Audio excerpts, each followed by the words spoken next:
Hello, everyone.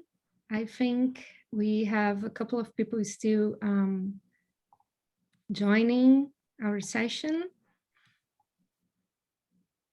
We are ready to begin. And I'd like to welcome everyone to this fifth panel of the 2021 Brazilian Studies Program Conference.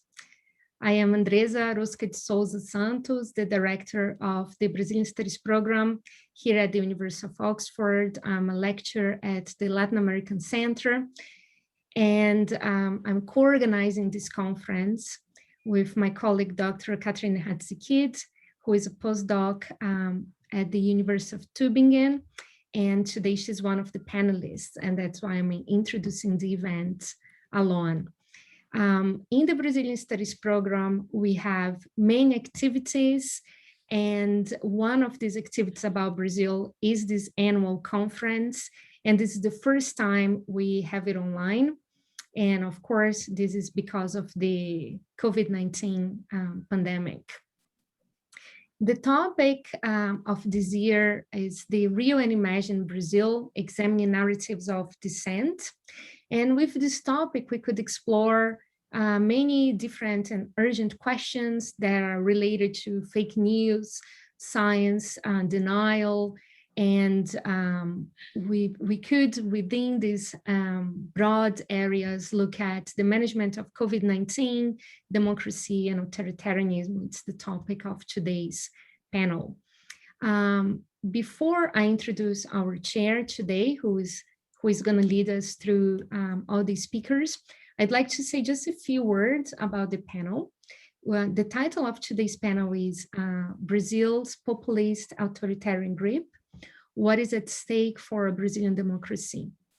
And here is a space where the speakers can discuss a little bit about the impact of Bolsonaro's administration on Brazilian democratic institutions. And it is a great pleasure to introduce you to Professor Antony Pereira, which in fact, he doesn't need many introductions, as many of us know him already, as he is a professor in the Brazil Institute and Department of International Development in the School of Global Affairs at King's College London. He has many publications, but I noted here a few books. One is Modern Brazil, a very short introduction by Oxford University Press from 2020, published with Jeff Garmany. Then Understanding Contemporary Brazil, Routledge 2018, and Ditadura e Repressão, or Dictatorship and Repression, Editora Paz e Terra. Just before handing to you, Anthony, I just want to say that the speakers will have approximately 15 minutes each. And then after all of them presented, you have time for your comments, and then we can have Q&A from the audience. So please type your questions, and Professor Anthony will keep an eye on it. And our interpreters, today, Iris and Carolina, they will be providing simultaneous interpretations from English to Portuguese or vice versa. And if you want to change the language of your audio, there is a globe sign on the bottom of your screen. So just click there and you're going to listen to the interpreters. Anthony, thank you so much for joining us today, and the floor is yours. Thank you, Andresa. I'm planning just to go in the order of the program. I hope that's okay with the speakers. So we'll start with Esther Solano Gallego. She's a professor of international relations at the Federal University of Sao Paulo, and in the master's program on Latin America and the European Union at the University of Alcalá in Spain. And her recently edited book on Brazil is Hate as Politics. That sounds very appropriate for this panel. And Brazil in Collapse. And her presentation will be on Bolsonarismo's strengths. Obrigada, Anthony. Bom, boa tarde, bom dia, dependendo do continente, a todos e a todas. Eu quero começar agradecendo muito o convite, é um prazer estar aqui com todos vocês. mesmo que virtualmente, né? Eu vou começar apresentando meu lugar de debate, né? Meu lugar de pesquisa, para que vocês saibam do que eu vou falar exatamente. Eu venho, nos últimos anos, me dedicando a fazer pesquisa de campo, entrevistas em profundidade, né? Com votantes de Bolsonaro, fundamentalmente votantes moderados de Bolsonaro e fundamentalmente também do campo popular, aqueles das regiões e estratos econômicos mais vulneráveis do país. A minha intervenção vai ser, portanto, partir do ponto de vista acadêmico, mas também do ponto de vista da incidência política, né? Eu pressuponho, né, uma universidade que faça pesquisa intelectualmente robusta, mas também com uma incidência democrática importante, né? Nesse sentido, o que eu queria comentar com vocês, a partir das minhas pesquisas, com esse campo de bolsonaristas moderados da área fundamentalmente popular, são algumas lições, alguns desafios que deveriam ser refletidos, aprendidos pelo campo democrático, porque uma questão inicial com a qual eu quero começar, que eu sempre comento nas minhas falas, é que o bolsonarismo é maior do que o Bolsonaro. O que significa isso? O bolsonarismo, na verdade, é um campo, né, um campo sociopolítico com vários elementos complexos que se juntaram, convergeram na candidatura de Bolsonaro, elementos esses que, sem dúvida, perpassam a sociedade brasileira, que vão ficar para além da própria temporalidade do governo Bolsonaro e as quais temos que atender e enxergar como desafios para o campo democrático.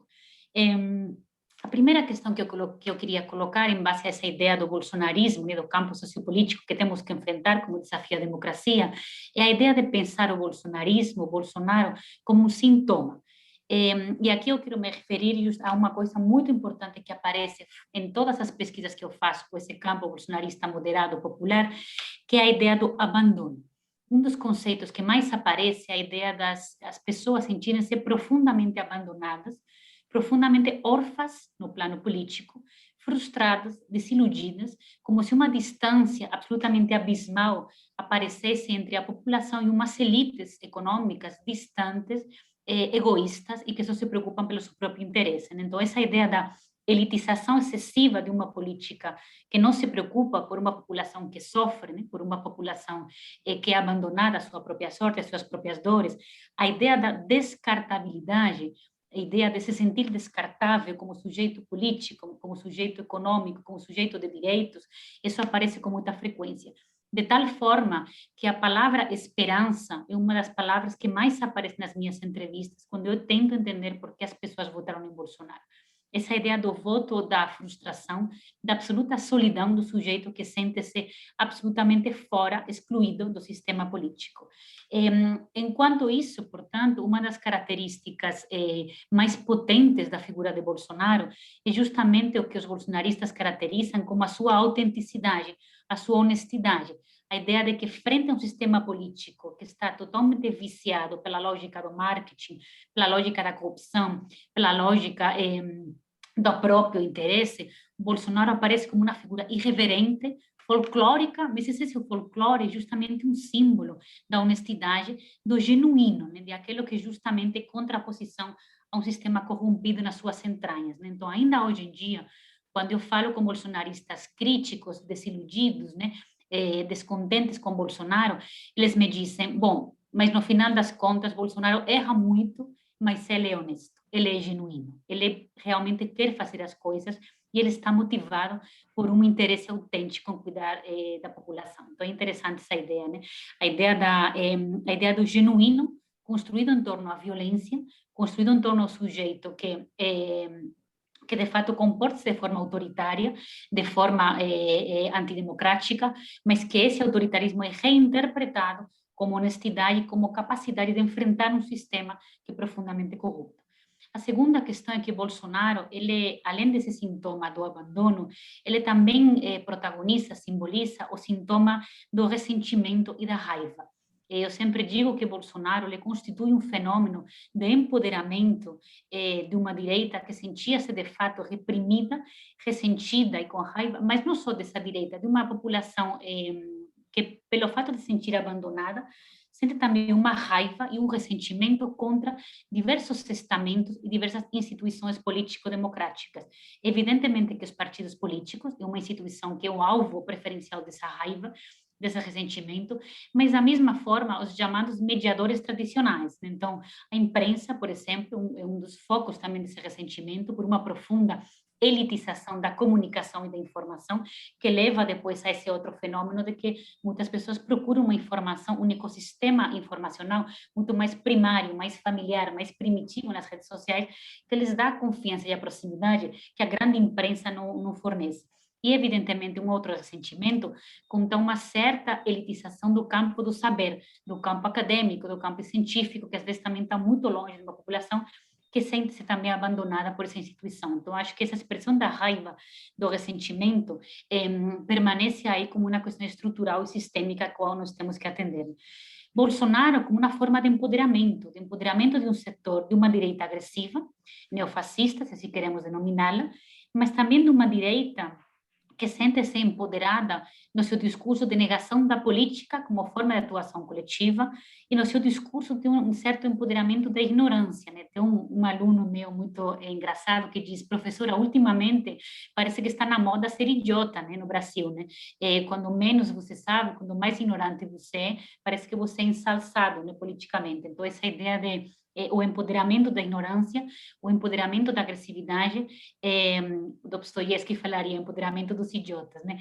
Mas, por um lado, isso nos deixa muito alerta de o quão importante é uma direita civilizada, uma direita ilustrada, democrática, inteligente, que de fato atua com as regras do jogo, que é a única que pode parar tendências autoritárias e antidemocráticas como a representada por Bolsonaro. Então, acho que eu quero fazer aqui um canto, né, entoado pela importância dessa direita civilizada e quanto é esse o papel importante. Né? Bolsonaro como expressão de um certo fascismo pop, né, de um certo fascismo que utiliza-se do humor, da irreverência do folclore, e que muitas vezes o campo da esquerda pensamos como se fosse uma caricatura, né? Menosprezamos como se fosse um fenômeno trivial, como se fosse um fenômeno que não é um fenômeno de massas, que como se fosse um fenômeno pouco importante ou desinteressante, mas que está, de fato, causando uma coerência simbólica, interpretativa, discursiva muito importante no outro lado. Bolsonaro como resposta, finalmente, a vazios que o campo democrático e fundamentalmente progressista não conseguiu tratar em tantos anos de governos petistas, como, por exemplo, Bolsonaro como expressão de uma comunicação com a religiosidade popular, que durante muito tempo, de fato, uma certa intelectualidade da esquerda menosprezou e continua menosprezando. Então, essa cristianização da esfera política, da esfera pública, uma cristianização da vida íntima que Bolsonaro propõe, levando a moral ao centro da sua política, ela muitas vezes representa um fio conector importantíssimo com uma esfera emocional, afetiva, espiritual, mas também material, com uma população mais vulnerável, né, mais, de fato, afastada da dimensão da política pública, né, da esfera pública, que se vê representada numa religiosidade popular e cujas redes, né, materiais, sociais e afetivas se veem perpassadas por essa religiosidade, como a esquerda ela é muitas vezes incapaz, insensível para transmitir, para dialogar e para conectar com essa religiosidade popular. Bolsonaro também é como um sujeito que conseguiu, de fato, conectar com o que eu denomino um certo paradoxo da subjetividade neoliberal. Ao mesmo tempo que a grande parte da população brasileira mais vulnerável, ela quer, deseja serviços públicos gratuitos, educação gratuita pública, saúde, transporte, ela sente-se também empoderada por conceitos contemporâneos tão potentes como a ideia da meritocracia, do microempreendedorismo, do microempresariado. Muitas vezes o campo da esquerda, o campo progressista, rotula-se de forma negativa todo este conjunto de elementos e a gente não sabe muito bem delimitar quais são as fronteiras, quais são as sutilezas nesse conjunto de conceitos que, de fato, situam-se como empoderadoras. Eu mesma já entrevistei muitas mulheres, por exemplo, negras, numa situação economicamente muito vulnerável, que se apresentam nas minhas entrevistas como eu sou uma mulher negra, eu sou microempresária, eu sou microempreendedora, por exemplo, né?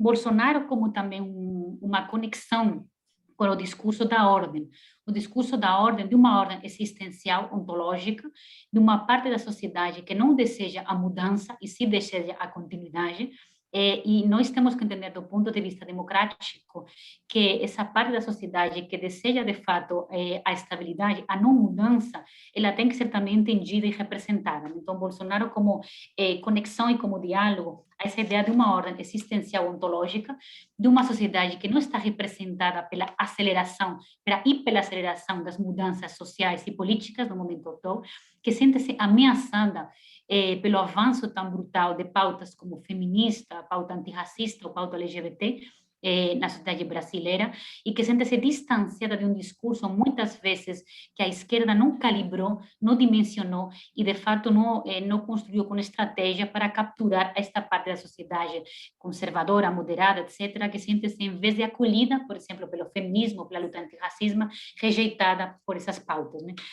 Também, evidentemente, Bolsonaro como resposta a uma ideia da ordem física, num país onde mais de 65 mil pessoas são assassinadas por ano, o campo progressista muitas vezes não tem resposta, né, a essa ausência absoluta de uma estratégia inteligente e eficaz para a segurança pública, e Bolsonaro dá, evidentemente, uma resposta absolutamente mentirosa, absolutamente ridícula, mas ele consegue conectar-se com esse medo e com essa ideia do desafio, né, ao campo da segurança pública. Então, com a ideia da militarização dos costumes, da militarização da esfera pública, da militarização da segurança pública, ele dá uma resposta, um desafio que a esquerda não soube dar.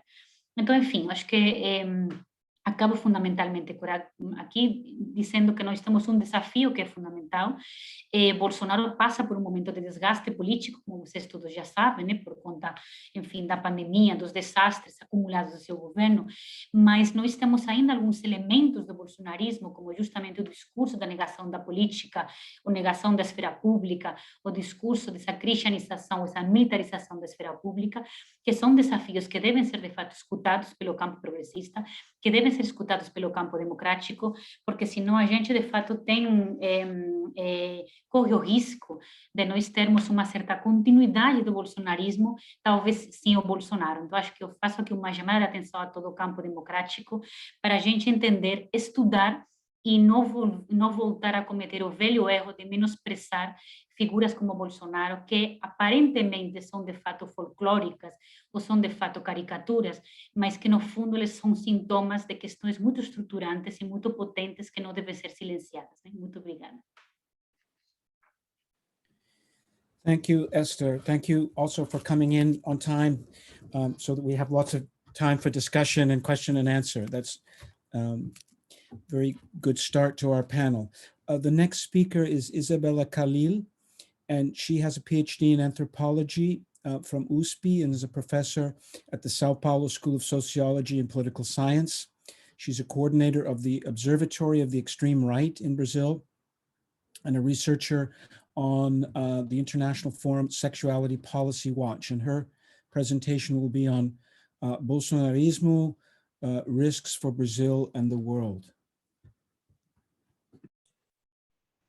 Obrigada, boa tarde, bom dia. Bom, queria também começar agradecendo muito pelo convite, pela oportunidade de poder dialogar, especialmente ao lado da Esther e do Marcos Nobre.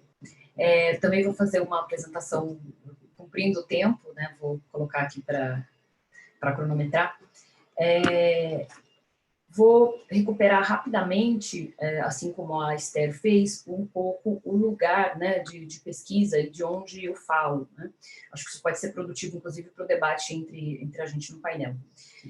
Eu trabalho com manifestações de rua desde 2011, fazendo pesquisa especificamente no espaço público.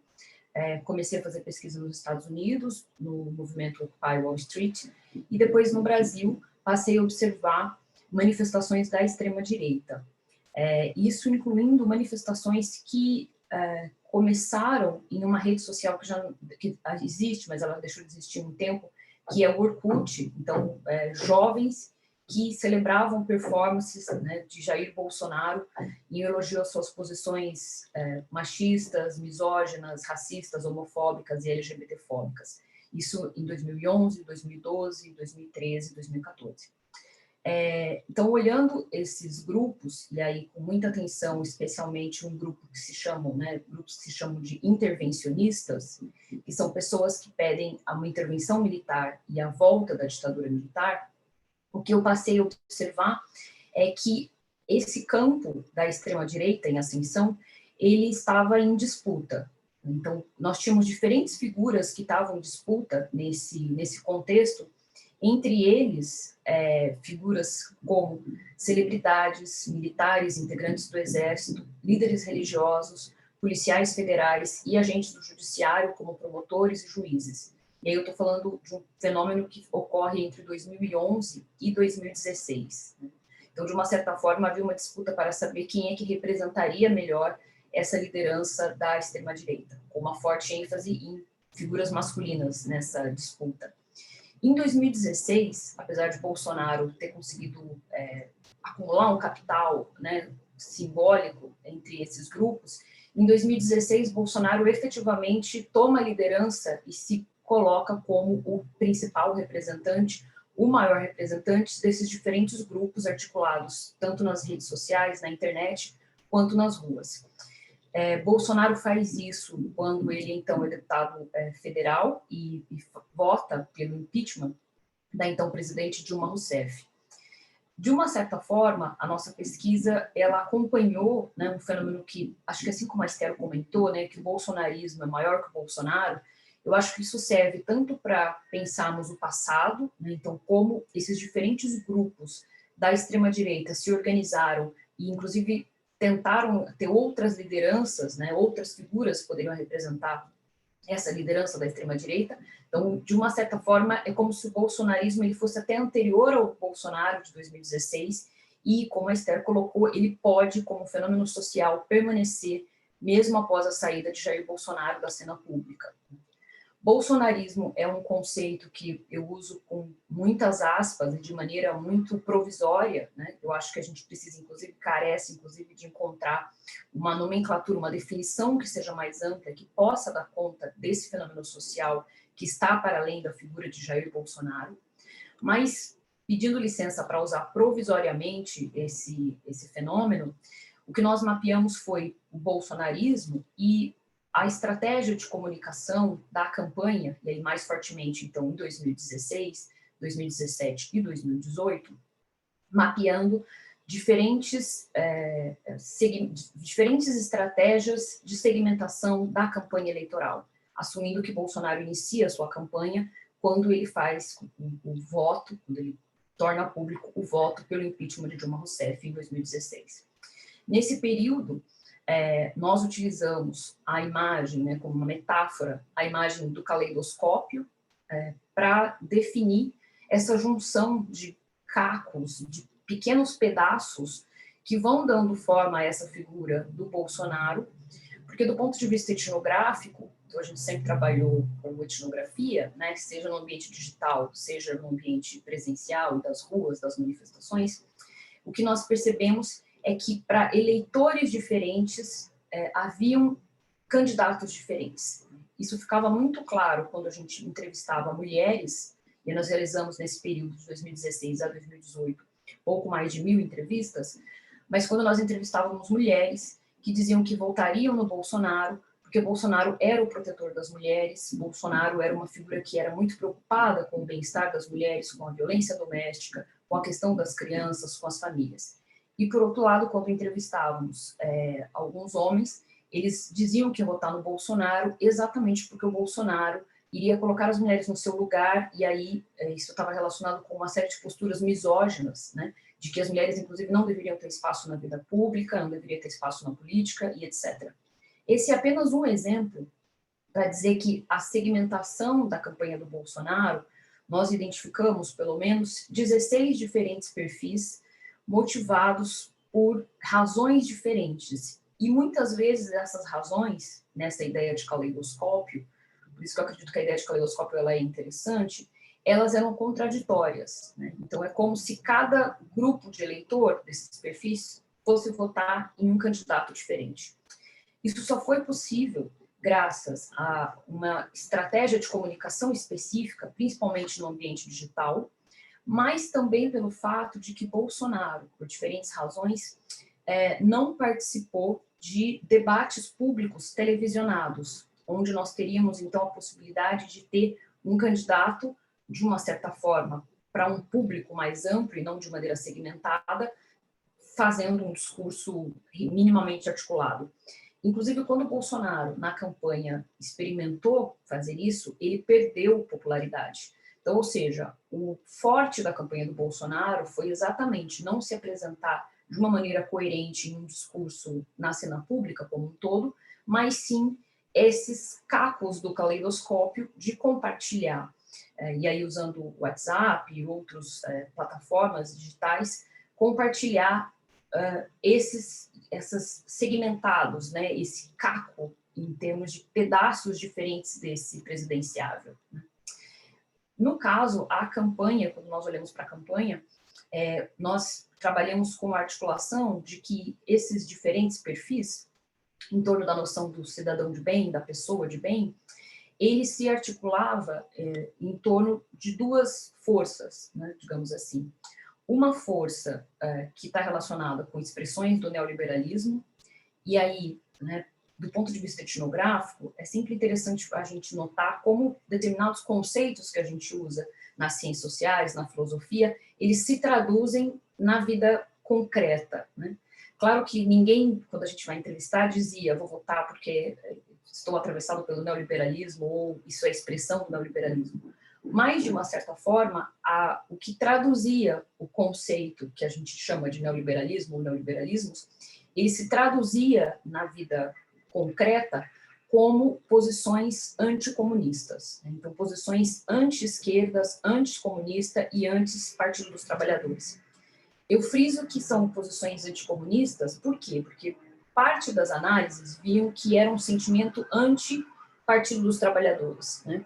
O principal partido de esquerda no Brasil e do vice-presidente Lula. Mas é muito mais amplo que isso, porque, inclusive, com a saída, com o enfraquecimento da posição de Lula na cena pública, esse sentimento persiste em termos de anticomunismo. Isso explica, inclusive, por exemplo, por que não adotar vacinas? É um sentimento que está, na sua base, um sentimento anti-China e, por consequência, anticomunismo. Então, o combate ao comunismo, ou a volta, né, de um suposto fantasma do comunismo, mobilizou uma série de posições que ajudaram a consolidar políticas e posições neoliberais e, em conjunto com isso, posições antigênero, que se traduziram, no caso das eleições, basicamente eu vou falar de duas grandes narrativas falsas, né? Ou que algumas pessoas chamam de fake news, que é um termo que eu tenho evitado um pouco usar, que ajudam a consolidar também a posição antigênero. E aí, quais são? A ideia de que havia distribuição de uma mamadeira com o formato de pênis para crianças na escola pública.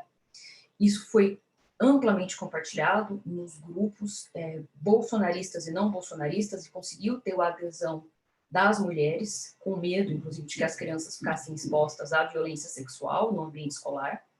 E o outro, a outra, entre aspas, fake news, a ideologia de gênero, que seria uma perspectiva que se traduz de diferentes formas, mas que basicamente está relacionado com a ideia de forçar as crianças a se tornarem gays, ou algo assim, né? Ou meninos se tornarem meninas, enfim. Há uma série de diferenças nessas narrativas, mas elas se consolidam assim. Ou seja, a combinação entre neoliberalismo e neoconservadorismo, porque essas posições antigênero estão relacionadas a forças neoconservadoras, né? Religiosas ou não. A campanha de Bolsonaro se baseou nessas duas grandes forças, né? Ou que, do ponto de vista conceitual, a gente poderia dizer neoliberalismo e neoconservadorismo. Essas duas forças ainda continuam digamos, sendo aquilo que sustenta o bolsonarismo, entre outras coisas, principalmente quando a gente vai olhar para posições relacionadas na pandemia, que é a de que o Estado não se responsabiliza pela saúde pública, mas as famílias e os indivíduos precisam se responsabilizar por si mesmos e por, inclusive, funções, né, papéis que seriam do Estado, né, ou da saúde pública. Então, uma síntese quando Bolsonaro, na pandemia, diz cada família que cuide do seu idoso. Né? Ao invés de adotar políticas públicas de enfrentamento à pandemia, se responsabiliza famílias. Isso só é possível com a articulação entre economia, uma visão específica sobre o Estado, sobre a economia, e uma visão moral sobre as famílias. Então, essa questão moral, ela não é menor. Ela é o que dá sustentação, inclusive simbólica, para que seja possível que o Estado se desresponsabilize e as famílias passem a ser responsabilizadas. No contexto, principalmente da pandemia, eu diria, se a gente fosse falar dos diferentes riscos de Bolsonaro, não seria possível fazer isso em 15 minutos, né? Mas, de uma certa forma, eu gostaria de pontuar 4 coisas, né, que eu acho que, pensando não da campanha, mas pensando o Bolsonaro presidente, de quais seriam os grandes riscos, né, se a gente pensar o que significa, o que representa o governo Bolsonaro hoje e uma potencial continuidade, né, pós-eleições do ano que vem, de 2022. Quais seriam os riscos? Minha análise é de que é um erro pensar que Bolsonaro é apenas um risco político, né? Bolsonaro não é um risco apenas para a política em si. Bolsonaro é um risco para a democracia. E quando eu digo democracia, estou falando de instituições, estou falando da Constituição de 88, que é uma das, também, ataque, né, à Constituição de 88 é uma das bases do bolsonarismo. Hoje a gente tem uma narrativa de volta, né, defesa do voto impresso. O Brasil hoje usa a urna eletrônica, e a razão pela qual Bolsonaro, inclusive copiando o Trump, quer o voto impresso é para ele ter uma espécie de apólice de seguro para, caso perca as eleições, poder dizer que as eleições foram fraudadas. Isso não é apenas especulativo, então eu não estou fazendo um exercício de pensando no futuro, estou olhando para o passado, porque Bolsonaro já colocou em dúvida o processo eleitoral das eleições passadas e dizendo, inclusive, que a eleição em que ele foi vencedor foi fraudada. Segundo ele teria ganhado no primeiro turno, porque a eleição foi fraudada. Então, Bolsonaro coloca em suspeita todo o sistema político, todo o sistema eleitoral. Bolsonaro não tem partido, é avesso a partidos políticos. Bolsonaro deseja a morte dos seus adversários políticos, então isso vai completamente fora, né, do que a gente considera civilizado na política. Esse é um primeiro risco, digamos, à democracia. Um segundo risco: Bolsonaro é um risco para as populações, especificamente a população do Brasil. Bolsonaro é responsável pela continuidade e o agravamento de colocar populações indígenas em risco, então, o genocídio da população indígena.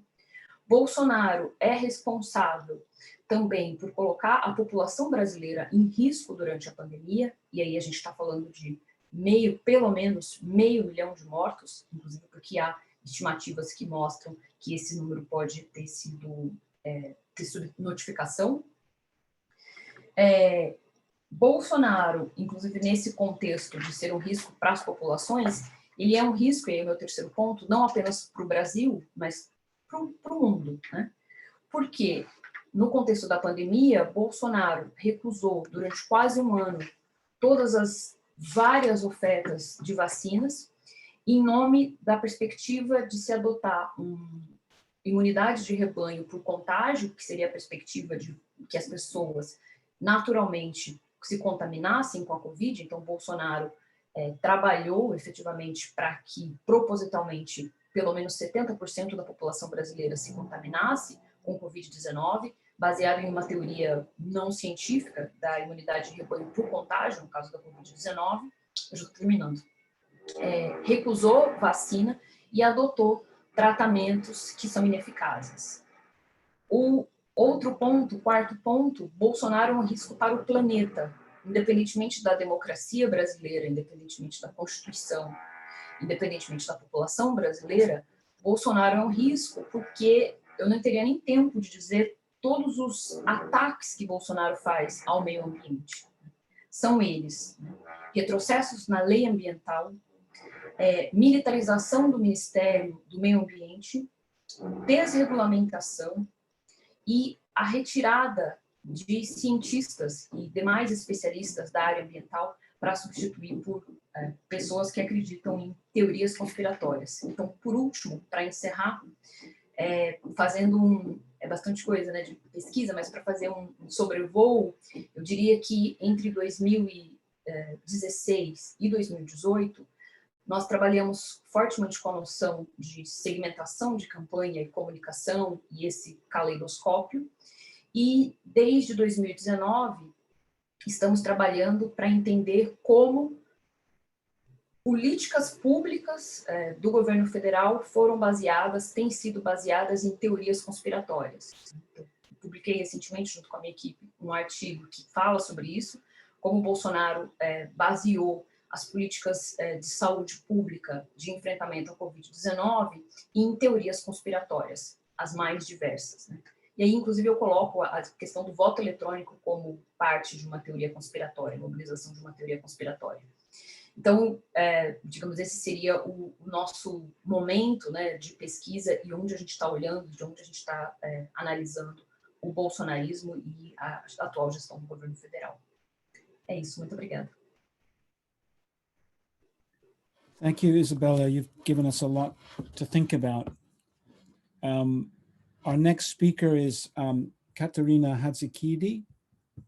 She is a social anthropologist and postdoctoral researcher at the ERC-funded project Populism and Conspiracy Theory at the University of Tübingen, and she's also affiliated to the Institute of Social and Cultural Anthropology at Oxford. And she's going to talk about Between Order and Chaos, Discursive Dichotomies and Politics of Polarization. Thank you, Anthony. So among the different factors that contributed to Jair Bolsonaro's election in 2018 was broad popular demand for restoring order in what was seen by many as a chaotic social, economic, and political landscape.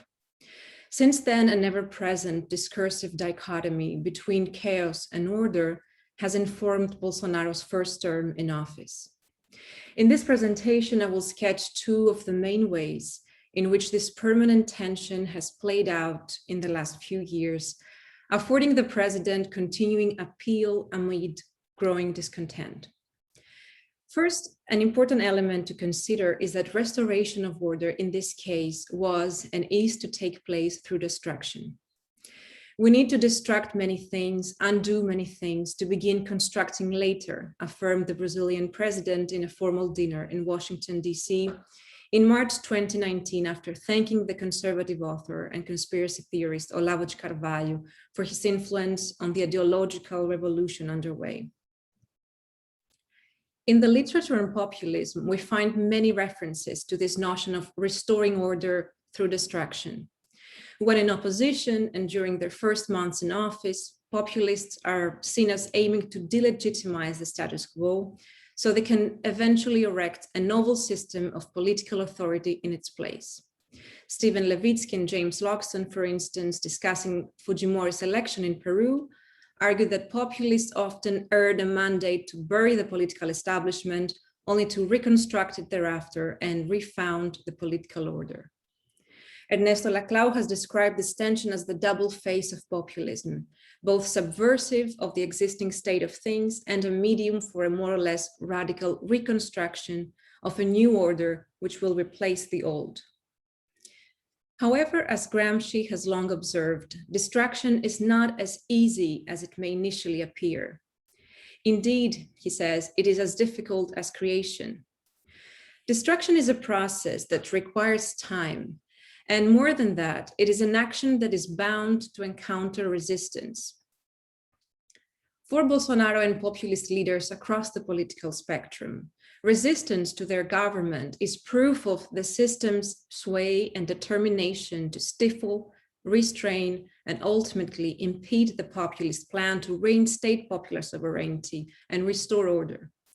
Until the quote-unquote system is defeated and substituted by the anti-systemic forces in power, populists in office will continue to denounce the ills that ravage politics and the powerful adversaries that do not let them govern. It is worth considering the evocative power notions such as chaos and order may have in political articulations. When successfully mobilized, this discursive dichotomy between order and disorder can become existentially threatening. We know that crises are discursively performed, which is to say that the affective value is key to understanding how the notion of crisis or disorder can be politically mobilized and bring about radical change. Notions like order or justice, says Laclau, do not need to be positively defined, that is, to acquire conceptual content, however minimal that may be, because the semantic role of such terms is precisely to function as names of an absent fullness. In other words, the semantic role of order is to remind us of disorder, of chaos. For Laclau, when people are confronted with radical anomie, the need for some kind of order becomes more important than the actual ontic order that brings it about. The more strongly the discursively performed sense of chaos resonates with segments of the population, the more irrelevant becomes the way in which order is to be restored. Those who articulate the narrative of chaos come to represent order as such. In this sense, whatever the action, it becomes legitimate, as long as order is the result. This may help us understand, for example, the Eu autorizo presidente motto, much seen in recent pro-government manifestations. So the specter of chaos is the instrument through which the need for destruction and later reconstruction is legitimized. As Marcos Nobri has suggested, and I believe he will discuss this in a moment, chaos is Bolsonaro's method. I would like to mention in passing that it is important to make an analytical distinction between a populist narrative structure and the specific political ideological content which may inform it. I don't have the time to develop this idea any further here, but while form and content cannot be entirely dissociated, to avoid ascribing to populism the quality of a total social fact, it is useful to think of Enzo Traverso's metaphor, who suggested that populism functions as an empty shell which can be filled by the most disparate political contents. In this case, we may say that while populism provides a discursive and performative mechanism of political articulation, it is not there where we should look for Bolsonarismo's ideological drives or for explaining the government's policies and actions. These have been guided by ideas and political projects that preceded its populism. While, for example, Bolsonaro's militarism and authoritarian inclinations are long-standing, we may argue that his populism is circumstantial and opportunistic. And it is not a coincidence that much of Brazilian social science literature analyzes Bolsonaro as primarily authoritarian and then populist. The populist narrative scheme, however, affords an ambiguity that is essential to Bolsonaro for maintaining his popular appeal. Tapping into the tension between chaos and order, the president manages to gain momentum while preserving his anti-institutional stance, even though he is technically part of the establishment. In the remaining of this presentation, I will outline two often interconnected ways in which this permanent tension between order and chaos has been played out during the first term of Bolsonaro's presidency in Brazil. The first is what I tentatively call the David versus Goliath narrative, according to which earnest government efforts to carry out changes are met with great resistance by the powerful establishment. And the second is the shifting enemy discourse, which flexibly adjusts the populist antagonistic frontier to maintain relevance in changing political circumstances. Now, as president, Bolsonaro continues to behave as a political outsider and strives to protect his image from issues that displease his faithful, often also referred to as ideological base, in what appears to be a perpetual campaign trail. Issues that resonate strongly with this base are constantly tapped into in an effort to keep his supporters mobilized around different polemics, resulting in what André Singer has called permanent radicalization. Very often, Bolsonaro likes to present the image of a fearless macho leader who is willing and able to take over anyone and everyone who stands in his way. This is the case, for example, when he repeatedly affirms that he's imbrochável, imorrível, and incomível. This image of a viral and invincible man was his first and for some time only approach to the COVID-19 pandemic as well. Unlike most world leaders, for example, he consistently dismissed the gravity of the pandemic, urging Brazilians to face the virus like a man and stop being a country of sissies. The quotes are endless, but the guiding principle is the same: to communicate an image of a brave and audacious man who takes control of any situation. This assures many that things are in order. And I think this is what Bolsonaro ultimately wanted vis-a-vis the pandemic. More than reveling in deaths, his determination to continue as if nothing was happening indicates that for him, the virus was the enemy that threatened the established order, the one, to be sure, brought about through destruction. But then when a veneer of order could no longer be convincingly maintained, the discourse quickly shifted, and now the disorder was caused not by the virus, but by the governors and mayors who wanted to impose restrictions and limit the citizens' freedom. And this is where the second discursive mechanism comes into play, shifting the enemy. Several enemies have been weaved into Bolsonaro's discourse throughout his time in office, most eminently with regards to his virulent anti-communism. Their role is to remind the population of the imminent chaos that will ensue if the anti-systemic order is broken. Countries like Cuba, Venezuela, and even Argentina are steady regional red scares, but more recently, China was added to the countries under attack due to the COVID-19 outbreak. But the powerful enemies are also found within: the communist penetration and the duty to expunge it from Brazilian soil, the corrupt political establishment, the so-called leftist cultural hegemony in places of culture and education, atheists, environmentalists, and all those defending the preservation of indigenous and other protected territories from illegal miners and loggers and from their conversion into pasture land, to mention but a few. More generally, anyone who questions or objects to Bolsonaro's plan of destruction is cast as an enemy of the people and the nation. But what may explain the president's popularity in the face of growing discontent and mounting crisis? The ambiguity inherent in the tension between the forces of good and the forces of evil, so to speak, or the equivocal image of being simultaneously strong and weak before the powerful adversaries is, I suggest, a key component of Bolsonaro's and of many populist leaders' appeal.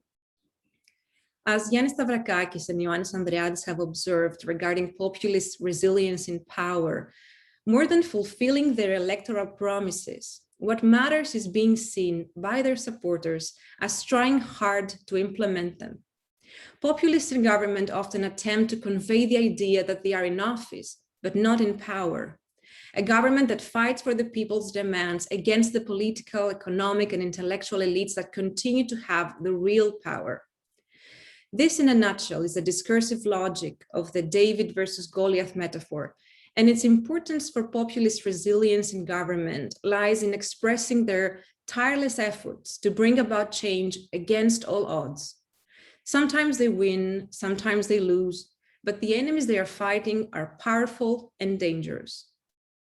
The interconnection between the David versus Goliath metaphor and the shifting enemy discourse became evident, for example, when Bolsonaro simultaneously protested being unable to govern according to the popular will and declared war to mayors and state governors for implementing or simply recommending social distancing measures. Calling Brazilians to flout any restrictions to their right of free movement and work, Bolsonaro put the blame on local administrations for the economic crisis that would ensue. At the same time, questioning the authority of high courts, he repeatedly threatened to use his army to restore democracy against the dictatorial directives of mayors and governors and implement the will of the people. In his effort to forge an image of a humble and honest soldier working hard for his country and its people, Bolsonaro is quick to blame others and present himself as either the winner over or a victim of persecution by powerful and sinister institutions and stakeholders, and hence never take responsibility over a loss, failure, or neglect. For as long as the plan of destruction encounters resistance, these two narrative schemes, embedded in the tension between chaos and order, will continue to be important mechanisms for kindling Bolsonaro's popular appeal. The challenge, however, lies not so much in the resilience of Bolsonaro's appeal, but in that of the country's democratic institutions, which are under serious strain.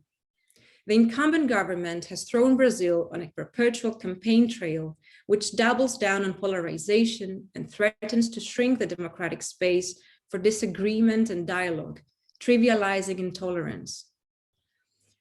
But I want to close on an optimistic note and think of the massive street protests that took place across the country last Saturday, despite the pandemic, and of the ongoing persistence of actors and institutions to preserve Brazilian democracy, despite the hostile political climate.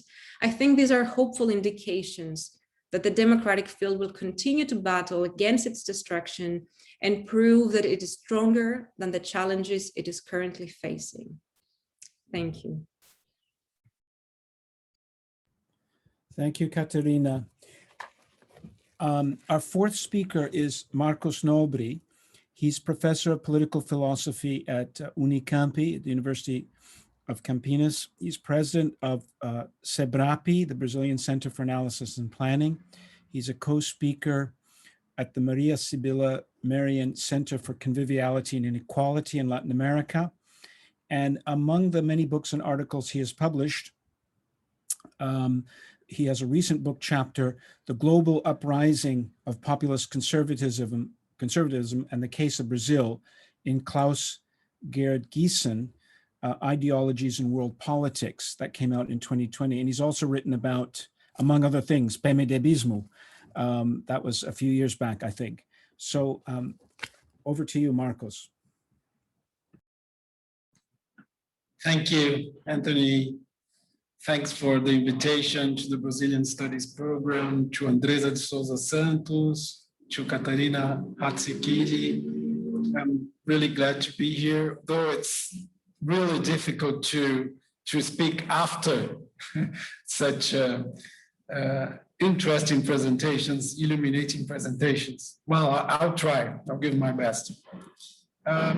Much of the discussion on Bolsonaro in Brazil goes likely around the alternative of the current president being weak or strong. Quite surprisingly, such claims are made independently of making explicit the benchmarks against which the comparison is made. Nonetheless, I think that it would be fair to say that the majority of political analysts consider Bolsonaro to be now weak. I will argue that Bolsonaro is not plainly weak or strong, but weak enough and strong enough. My assumed benchmark for my claims will be his underlying tactics. Since the title of today's panel raises the question about what is at stake for Brazilian democracy, I would say that the stakes are not only high, I would say that the stakes are at an all-in bet. It's a bet that can lose everything. And yet this is the ongoing bet in Brazil. Less than 18 months to the next presidential election, the still unorganized democratic field insists in thinking and acting as if the current president would already be out of the game. Understanding Bolsonaro's general strategy requires, in my view, assuming that the foundations of the functioning of the political system in Brazil from 1994 to 2013 collapsed. Anthony Pereira already mentioned my thesis of PMDBismo, which was developed in this context. More than that, it requires stating that there has been no real reorganization of the political system on a new basis. The result was a state of permanent institutional collapse that in the case of Brazil emerged on the streets, both digital and real physical streets, with the June 2013 uprisings. By institutional collapse, I do not mean here the frequent topic of discussion in Brazil, whether the institutions are working, whether they are not working, functioning, etc. When during a pandemic, we say things like the health system collapsed, for instance, we do not mean that it's not working. We mean that it's working beyond its capacity, so that it's not able to perform as one would expect. This is what I mean by collapse. It means that it's functioning in a dysfunctional way. It's because of such permanent state of institutional collapse that Bolsonaro was elected in the first place. The current president is the result of the collapse of Brazilian democratic institutions. And he needs institutional collapse to endure in order to remain in power and close the regime, which will certainly happen in case he wins a second term. That is why Bolsonaro's way of doing politics is one of a permanent production of chaos. In other words, there is method in chaos, or rather, chaos is the method. Caterina Hatsikiri already stressed this point and its many consequences. And it's important to understand that Bolsonaro produces chaos in order to present himself as the only one who could deal with the chaos he himself produces. Anyone or anything that opposes Bolsonaro's rule is labeled part of the system of old politics. Despite of his known ties with figures from the organized crime in Rio de Janeiro, basically militias that recruit former police officers, Bolsonaro still convinces a large portion of the electorate that his far-right positions are in line with the defense of everything that is ethical and decent, identifying the rest, that is to say, the entire political system, with the left, with democracy.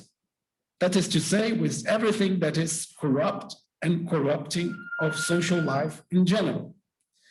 Phenomenon which has already been mentioned by Esther Solano in her talk. Bolsonaro's strategy is to force whoever wants to oppose him to defend politics, to defend the existing institutions, to defend the system. This is the logic of current politics.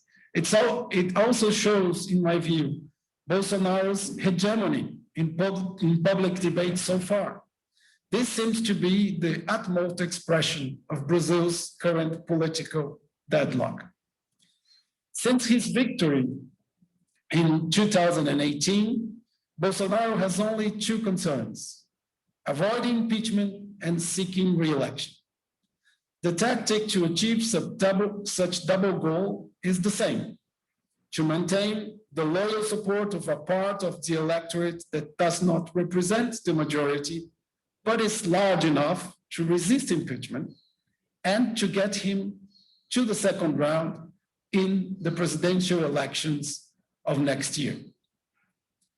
From his third month in office on, this base of supporters oscillates around 30% of the electorate.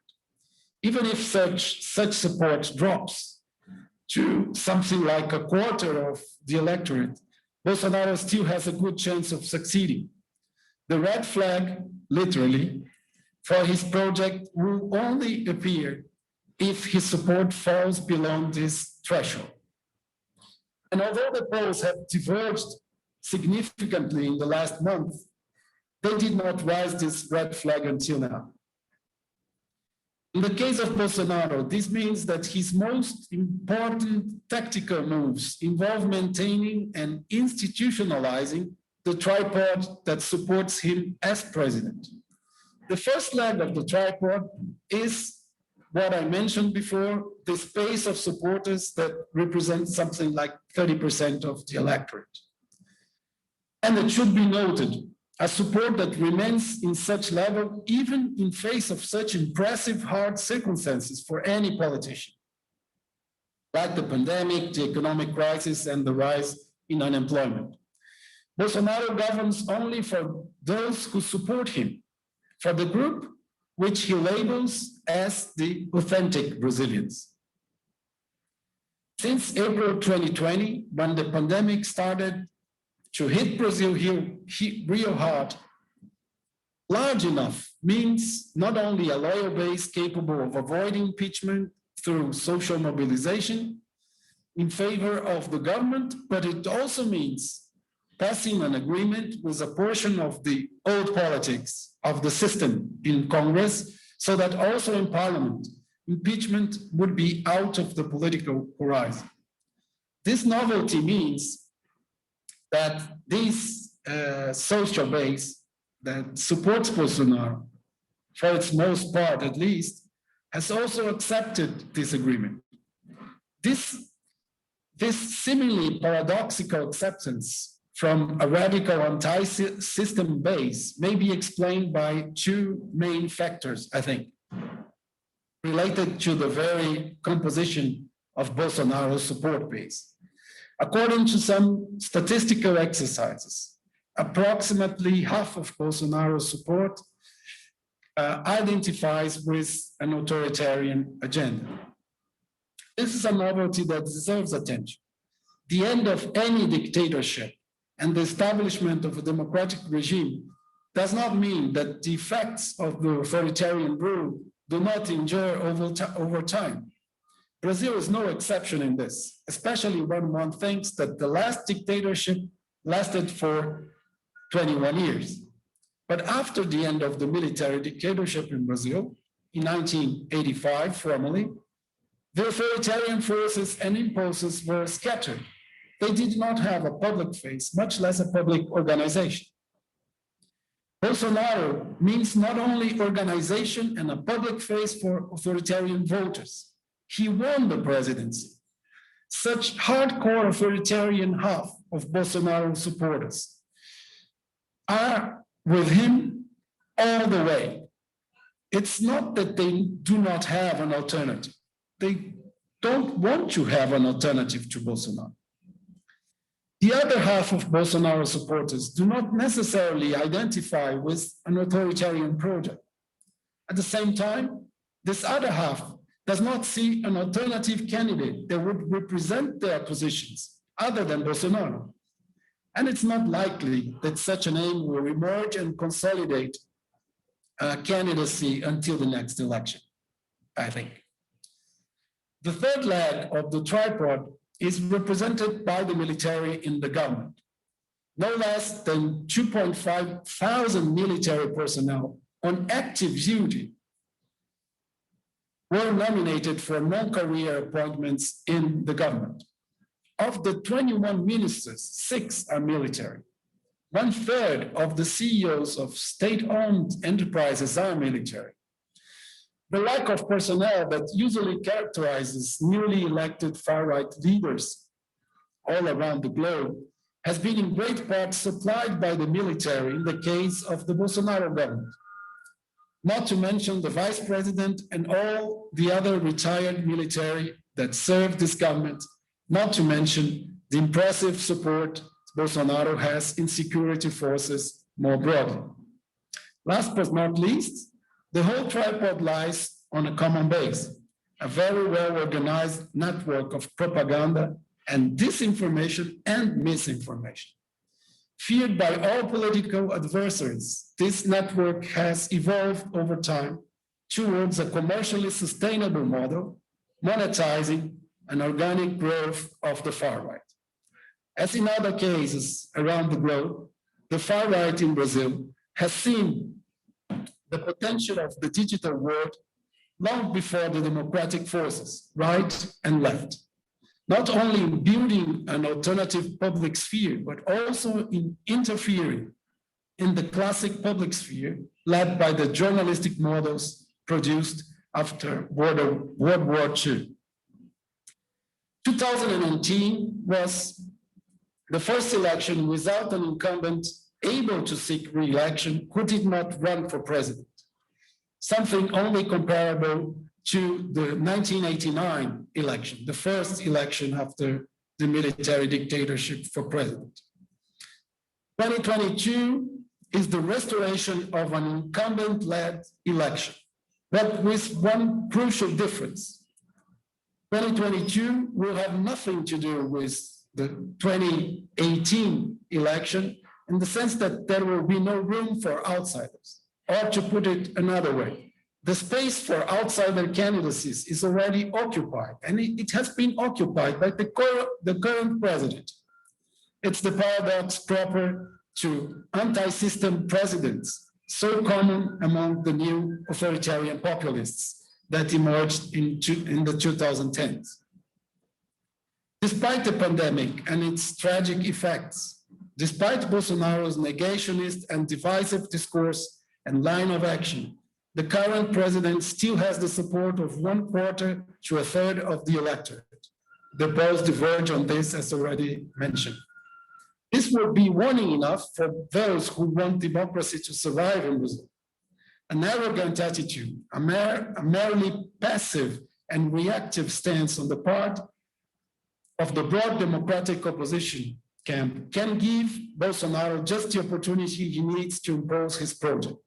A project, as Isabella Calil already stressed, goes beyond electoral results. Bolsonaro is now president, no longer the 2018 outsider candidate. But paradoxically, he continues to be treated as a clown, as stupid and idiotic, as if he were still a candidate, as if he were still an outsider. Like every convincing outsider, Bolsonaro always acts as if he's permanently cornered, although he is the president. And most people believe it, both those who support him as well as those who oppose him.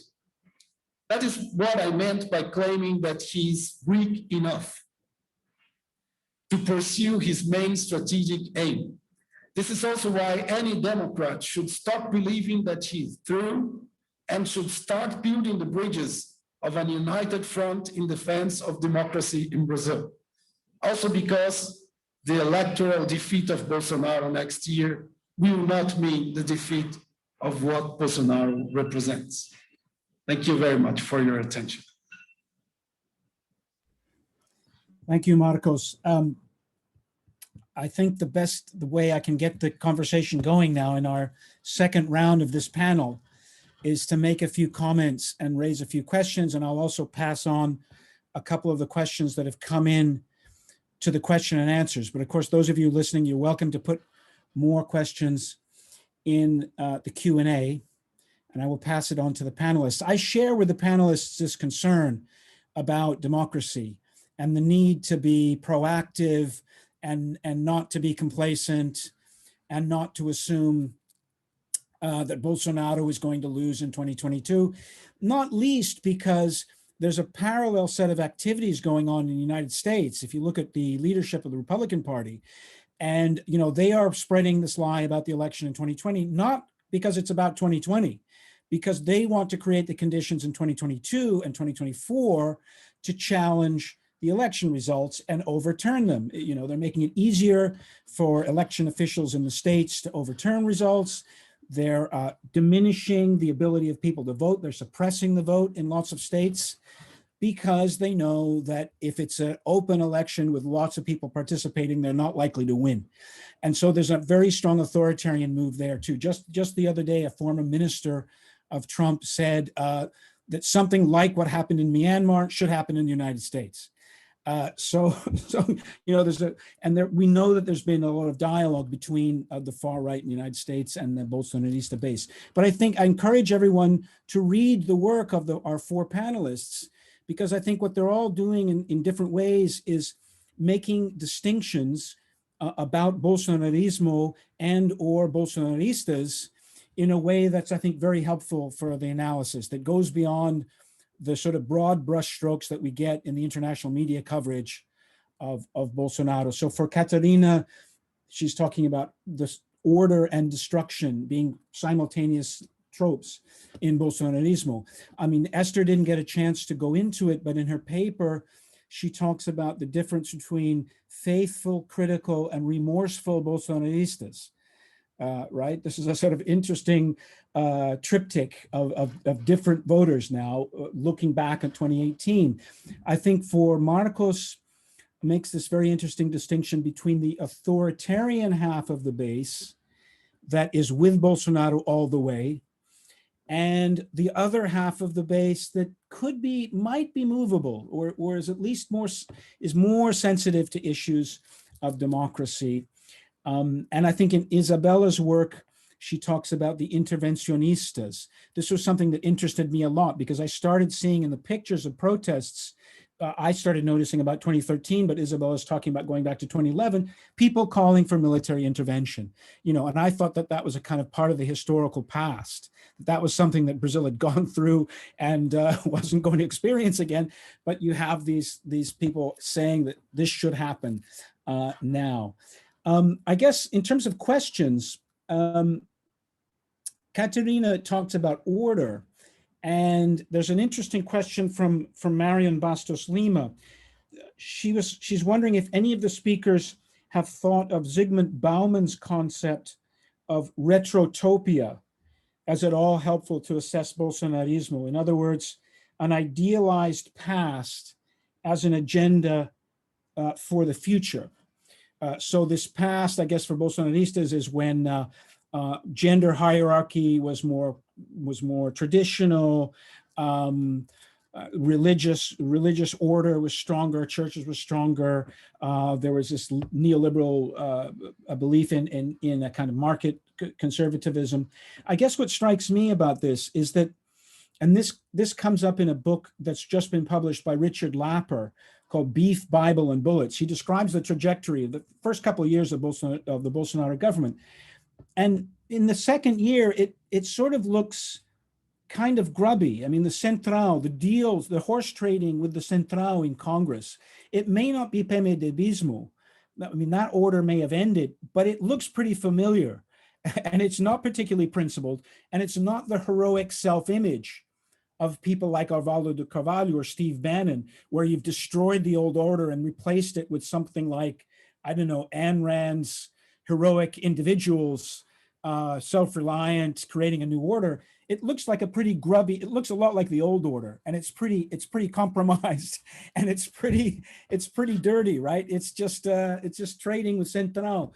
So I wonder if there's a tension, Caterina, even in one half of your dichotomy in the order. For Esther, I thought it was very interesting, Esther, when you talk about Bolsonaro being a symptom as much as a cause, and that Bolsonarismo can exist without Bolsonaro. I guess one question I have is there an heir apparent? I mean, there was talk when Eduardo Bolsonaro we were thinking that he was going to become U.S. ambassador to Brazil, of Brazil in U.S., that they were trying to groom Eduardo to be an heir apparent. So is there an heir apparent in Bolsonarismo, or is there a trajectory that you can see it going? This is one of the fears that people have in the States, I think, is that Trump was thankfully so incompetent and so unfocused. But what if somebody got into the White House who was actually halfway competent? They would do a lot more damage than Trump did. For Isabella, I think maybe one question could be, and I agree with you on these risks, maybe how, and I think this is something, Isabella, you share with Marcos, this fear that if Bolsonaro wins re-election, democracy is not going to stand. It's not going to survive. How would it come about, though? Because I know, there was credible journalistic reporting that Bolsonaro thought about shutting down the Supreme Court at one point. He was talked out of that. But how might it happen? Because one of the things that people like us will be accused of is sort of scaremongering and saying, well, the institutions stumbled along, they worked okay in his first term, so they'll probably continue to function in some way in the second term. You're being alarmist, you're being self-interested, you don't want him to win, and so therefore you're saying democracy is at stake. Well, how is democracy at stake? And then for Marcos, I think, I have loads of questions, but one question is, the math certainly favors the opposition to Bolsonaro. As long as the opposition to Bolsonaro can converge, he shouldn't be able to win a second round. But of course, how easy is it to get it to converge? That's difficult, right? It's very difficult in a second round system. So can the center and the left unite in some way? Can there be can business, for example, get over its phobia of Lula? Can we count on the military, the high command of the military, to be constitutional? And there is a provocative question from someone anonymous in the Q&A who says, is this 30% of the electorate supporting Bolsonaro? Can we believe in that, or is that sort of a fabrication of the current surveys? And should we avoid this horse race framing of it, that this 30%, or is this a useful instrument to create a strong coalition against him? I think there's one more question that's come in, and that is, before I throw it back to the panelists, is it possible to see more scenes of those in the streets in which the security forces, the PMs, act autonomously in response to protest? Those were alarming scenes, especially, I didn't see the other ones, but I saw the Recife ones. So perhaps we could go just taking a few minutes in the order of the panel speakers and respond to some of those questions. Thanks. Obrigada, Anthony. Muito interessante, viu? Todo o debate. Sobre uma possível trajetória futura enfim, de bolsonarista futuro, né, que emerja, né? Eu acho que me parece que hoje em dia a gente não vê ainda essa figura, né, com essa potência eleitoral no curto prazo, mas a mim o que me preocupa mais, Anthony, é que o campo democrático e fundamentalmente também o campo progressista, ele insista nos mesmos erros que já cometeu durante fundamentalmente o período pré-eleitoral. Por que eu te digo isso? Porque eu consigo ver perfeitamente ainda hoje em dia. Eu trabalho com bolsonaristas que hoje em dia se dizem, por exemplo, críticos ou arrependidos, como você lembra no paper, né? E eu consigo ver muito bem que, em vez de termos um movimento de um certo acolhimento, né, no campo democrático, eu consigo ver que algumas elites partidárias, algumas bases também partidárias, fazem um movimento contrário, movimento de rotular, de desumanizar, de caricaturizar aquele bolsonarista que hoje está arrependido, e fundamentalmente o arrependimento, Anthony, vem pelos seguintes fatores. Primeiro, pelo fator de um cansaço muito grande com a lógica violenta de Bolsonaro, então uma exaustão, um esgotamento com a violência. Segundo, por uma lógica absolutamente irresponsável da pandemia, então a ideia da desumanidade, da falta de cuidado com os brasileiros, né, da falta de responsabilidade aparece muito fundamentalmente no campo religioso. Aqueles evangélicos, sobretudo, que votaram em Bolsonaro pensando que ele iria cuidar da família, e agora eles veem que ele descuidou a vida das famílias brasileiras, né? E terceiro e por último, eles se enxergam que o Bolsonaro ele foi de fato conivente com esse sistema tradicional sujo e corrupto da velha política brasileira, né? Então aí está ele pactuando com o Centrão, etc. Então nós temos de fato um número crescente de bolsonaristas moderados arrependidos que, vamos lembrar aqui, já votaram no PT. Uma boa parte deles já votou no Lula, né, no passado, mas evidentemente depois ficou absolutamente magoado, né? Um sentimento grande de traição, pela lógica da Lava Jato, etc., e eles não se sentem acolhidos de novo no campo progressista, e para mim esse é um grande erro, né? O erro de voltar de novo a rotular o bolsonarista moderado como se fosse um bruto, um burro, como se fosse um fascista, como se fosse alguma pessoa que não é digna de ser acolhida no campo democrático de novo. Então, e te coloco também outro erro, né? Eu acho que, para mim, o erro fundamental é o erro da caricatura, o erro da ridicularização. Tem uma figura no governo Bolsonaro que é potentíssima, Anthony, que é a ministra Damares Alves, uma pastora que é a ministra de Família, Mulher e Direitos Humanos. Essa mulher, ela basicamente é objeto de risada, de gargalhada, de ridicularização no campo progressista o tempo todo. E como se fosse, de fato, enfim, a demonização do campo do feminismo, etc.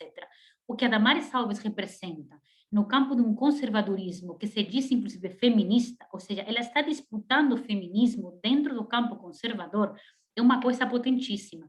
É uma pastora que lota estádios, que lota lugares onde milhares de pessoas querem ouvi-la pregar e falar sobre política, porque ela se apresenta como uma mulher forte, empoderada no mundo de homens, uma mulher que fala, por exemplo, sobre questões sexuais, então que fala sobre o empoderamento sexual feminino, mas que fala da lógica, e aí pensando sobre a retrotopia, né, que fala da lógica de voltar a uma ordem familiar, onde as coisas estavam muito mais hierarquizadas, muito mais organizadas do ponto de vista da lógica existencial, ontológica, que fala em recolher valores que um feminismo mais contemporâneo, elitizado e branco esquece de colocar no centro da agenda, como, por exemplo, a maternidade, e como que é fundamental falar de maternidade no momento da pandemia, onde milhões de mais brasileiras estão absolutamente abandonadas nos seus lares, cuidando dos seus filhos.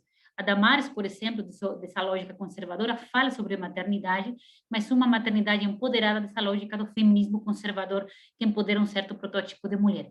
Então, eu quero falar com isso, que eu vejo o campo partidário da esquerda cometendo alguns erros, e vejo o campo, fundamentalmente, que se constrói nas pautas progressistas identitárias, chamadas pautas identitárias da luta feminista, LGBT ou antirracista, caindo em alguns erros de linguagem, de transmissão, de estratégia, que são para mim, enfim, que são para mim brutais, né? A lógica do cancelamento, a lógica de você querer impor questões, a lógica da não escuta, por exemplo. Então, quantas mulheres, Anthony, periféricas, vulneráveis, eu já entrevistei, que diziam ser antifeministas, porque elas não enxergam um feminismo que acolha elas enquanto mulheres mais empobrecidas e abandonadas. Então, acho que, para mim, a maior questão é essa, né? Cair nos mesmos erros que nos levaram a afundar-nos como lógica de opção a essas pessoas. E acabo já falando só uma coisa, os entrevistados, os bolsonaristas críticos que eu entrevisto, Anthony,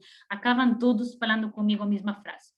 Eu provavelmente não votaria a Bolsonaro em 2022, mas onde estão as outras opções que me representem? Eu não encontro mais uma opção política que me represente. Então, diante desse vácuo de opções confiáveis, talvez eu até volte de novo. Então, esse 30% que o Anonymous falava por aí, cuidado com esse 30% que a gente pensa que uma base é sólida, porque talvez haja fora desse 30% uma outra base que, diante de um cenário de orfandade, de abandono e de não escuta e de não acolhimento, pode voltar para esse campo bolsonarista, por muito que ele seja hoje arrependido.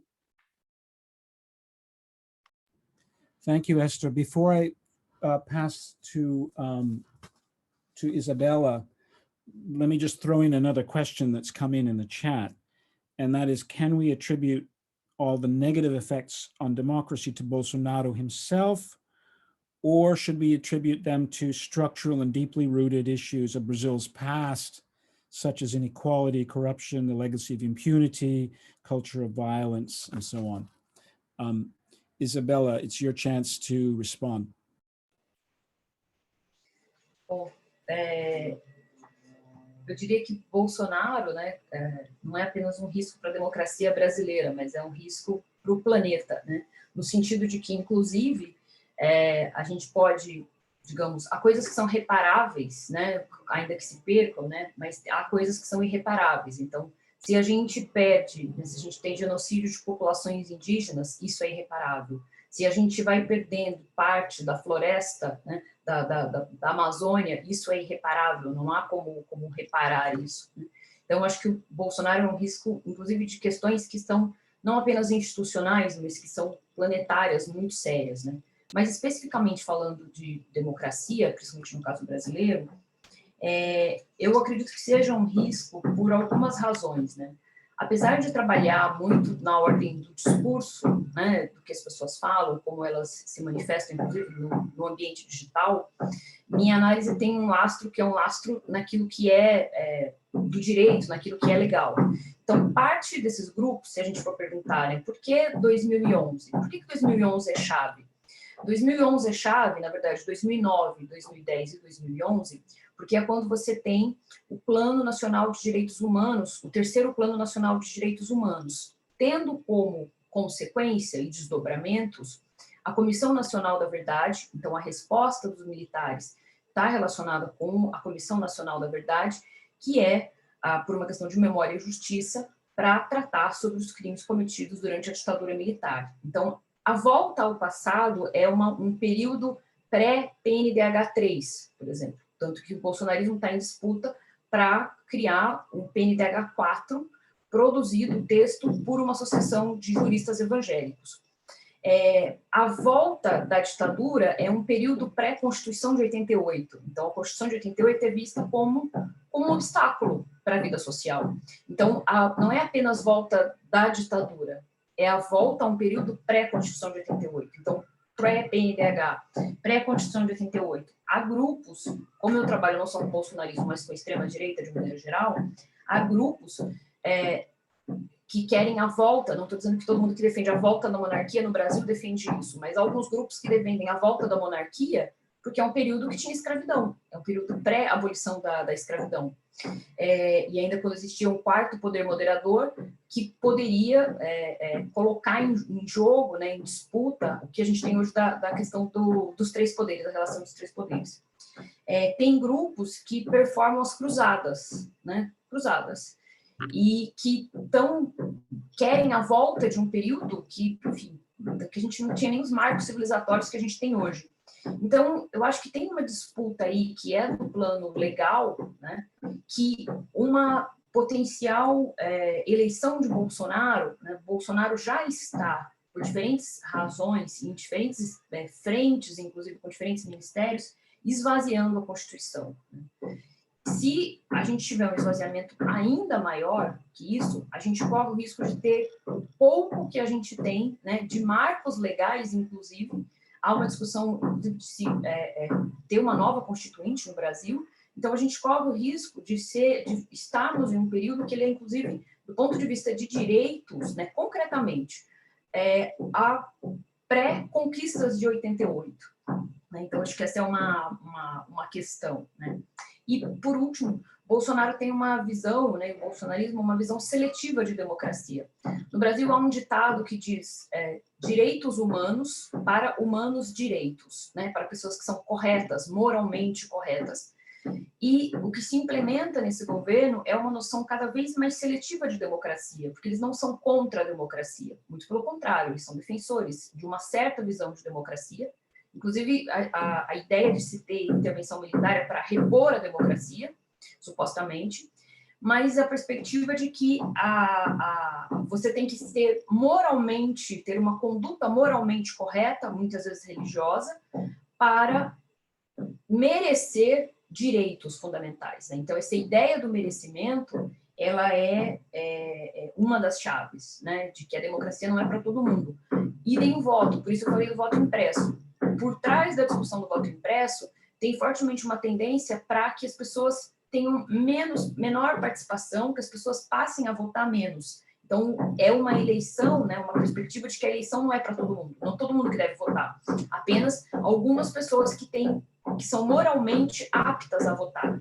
Enfim, eu acho que essa é entre outras coisas, né, eu acho que essa é um apanhado geral. E aí, para responder uma das questões aqui, que era de pensar quem seria esse herdeiro político, eu vou aproveitar que a Esther falou da Maris Alves, que era quem eu apontaria como pensando nos potenciais herdeiros políticos do bolsonarismo, a figura que eu acho que tem mais potencial para isso é da Maris, inclusive porque o bolsonarismo entrou numa outra questão em relação a como lidar com o gênero, né, e com as mulheres, apesar do Bolsonaro ter feito um esforço e ainda faz para que seus filhos sejam seus herdeiros políticos. Né? A gente já tem campanhas, inclusive, para que seus filhos sejam herdeiros políticos, mas isso não tem funcionado no Brasil. Então, eu colocaria a Damares Alves como uma espécie de bolsonarismo 2.0, digamos assim, que é muito grave, porque, para finalizar, o PNDH4, que foi redigido, né, pela Damares, para a Damares, ele pode representar um retrocesso enorme, inclusive de marcos, né, que tem a ver até com o Estado laico, né, porque é baseado em uma perspectiva muito da teocracia. Enfim, contaria esses elementos. Obrigado, Isabella. Catarina, you have you can select. Yeah, I'll try to be very brief because I think Esther and Isabella already covered much of what these questions were asking. Of course, it's much broader than a few minutes can answer. But going back to your question, Anthony, about tension within the notion of order, I think yes, there is definitely tension. Order means different things to different people, right? And for many, order is linked to a sort of reactionary project. So in this sense, Bauman's retrotopia is very relevant, right? So going back to an idealized past. And of course, this is also linked to the idea of a cultural backlash, right? And many also, just to quickly reflect on that many of the conspiracy theories and disinformation that circulated, especially, let's say, before the election, centered around gender identities. And it's not a coincidence that, you know, they were aiming gender identities. They were questioning and blaming gender relationships, right? So it is part of a more broad reactionary project.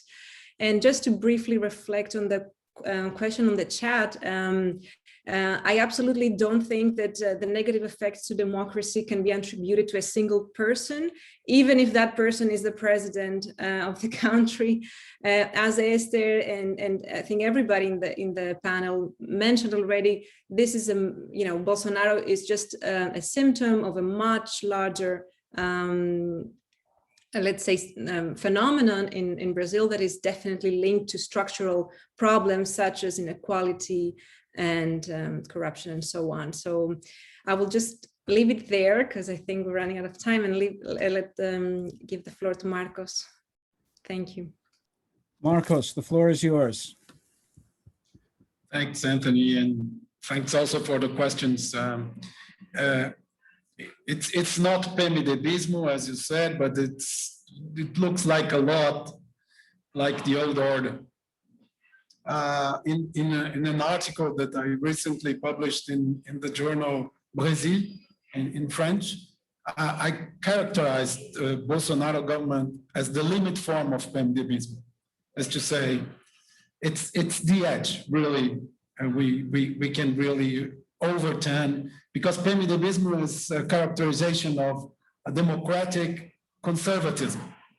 If we don't have democracy anymore, you don't have this kind of conservatism. That's the problem now. The other thing you mentioned is the most difficult one. The math favors the opposition, but how easy is to bring the democratic field together? It seems impossible now, because everyone is assuming that Bolsonaro is through, that everyone wants to get him to the second round because everyone thinks he is just defeatable. It's easily defeatable. So this is the strangest thing, because the notion of the danger of the risk is not clear to everyone. So the democratic field wants to go to the election next year like it went in 2018, expecting a different result at the same time. That's Einstein's definition of insanity. So that's what's going on here. So about the 30%, no, it's not a fabrication. It's really the only number that we have in which we can trust, so to say, because all other things are mixed up with this information, disinformation, misinformation machine that Bolsonaro has. So what I can say is that the numbers vary a lot. So from 24% to 31%. There is a huge ongoing debate about such disparities. Maybe it's due to differences in methodology, but among other interpretations, there is one which states that Bolsonaro supporters tend not to respond to surveys because they distrust the institutes that do the polls, which is really disturbing if you think about political strategies. And yes, I think Bolsonaro must be understood in perspective. He didn't come out of the blue. That's what I meant when I said the foundations of the functioning of the political system in Brazil from 1994 to 2013 collapsed. And that there has been no real reorganization of the political system on a new basis, that the result was a permanent state of institutional collapse. That's what I meant. I tried to be real short. Thanks. Thank you, Marcos. And thank you to people listening, because I've gone a bit over the time. I've indulged my own interest in this topic, but it's now time to turn things over to Andresa. Thank you so much, Anthony. You did a fascinating job as chair. It's not easy to close a session like this when we could talk about it forever. I guess it's extremely interesting. So thank you all, the panelists and everyone for the fascinating questions. This is actually the final panel for the 2021 BSP conference. However, we still have a keynote closure address where our own Professor Timothy Power is in conversation with Chief Justice Minister Luis Fux about the role of the Supreme Court in pandemic times. This conversation will air on YouTube at 8 p.m. So for some of you who don't know our channel, you can find our channel on YouTube if you Google Brazilian Society, Oxford University, you're easily going to find it. We're also going to leave, it's also in the chat, somebody already put it there. And it's going to be on our Twitter account, BSP Oxford.